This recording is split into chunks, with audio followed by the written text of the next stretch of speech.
ভাই রে ভাই, এই গরমে তালের ডাবে যে স্বাদ। তো আন্নেরও যদি আমার মতো তালের ডাব খাইতে চান তাহলে চলে আইন বড়দমপুর স্কুল পাড়া।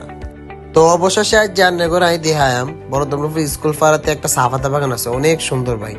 তো চলেন আজকে আন্নারে চা পাতা বাগানটা ঘুরাই দেয়। তো অবশেষে চা পাতা বাগানে উড়ি আনে করো, পরে তাই একটু ভিডিওটা দেখাইতেছি ঘুরে ঘুরে।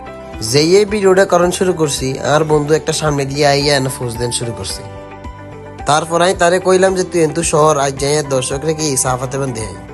পরে দিয়ে আর বন্ধু আরে কয় তুই আরে ক্যামেরার মধ্যে রাখ। তো আই কয় আচ্ছা সমস্যা নাই, তোরাই ক্যামেরার মধ্যে রাখিন। তুই ক্যামেরা পিছে থাক, ক্যামেরা পিছে তুই ভয়েস দে আর দর্শক রে সুন্দর করে ইন্দি ইন্দি দেয়া। তো আর কি হালকা করে কত চা পাতা বাগানটা কত দেহাই আনে করে।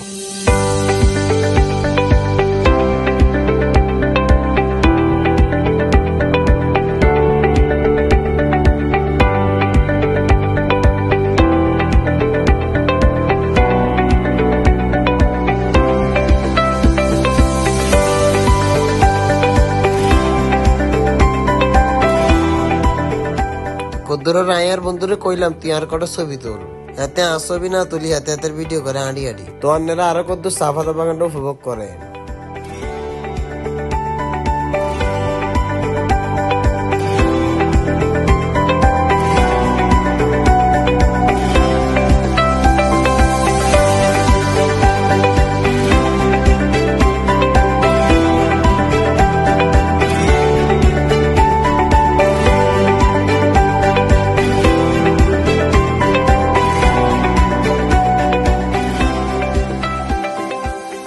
ভিডিও করতে করতে মনে পড়ে গেল যে লগে একটা আম গাছ আছে।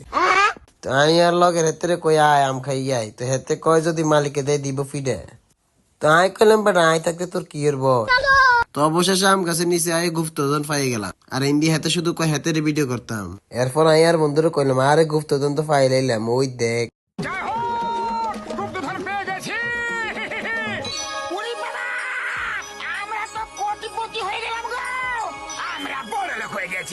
অবশেষে তাড়াতাড়ি করে ফকটে গুপ্তধনটা লই লইলাম। বহুত কষ্টে গুপ্তধনটা ফকটে লইয়া চা পাতা বানাতে কেন আমার শুরু করলাম। এরপর আয়ার বন্ধুরে কইলাম আরে কয়েকটা গার্ড বলা, যদি কেউ অঙ্গর হাইজেক করে তাহলে তো গুপ্তধনটা লই যাইব। ও মা হেতে যদি কয় আয় থাকে তোর কি এর ভয়, তুই আর পিছে পিছে আয়।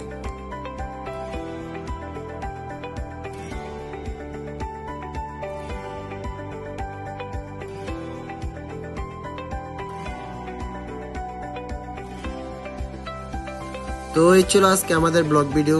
সকলের কেমন লাগলো অবশ্যই কমেন্ট করে জানাবেন। আর নতুন নতুন ভিডিও পেতে আমাদের পেজটিকে ফলো করে রাখেন।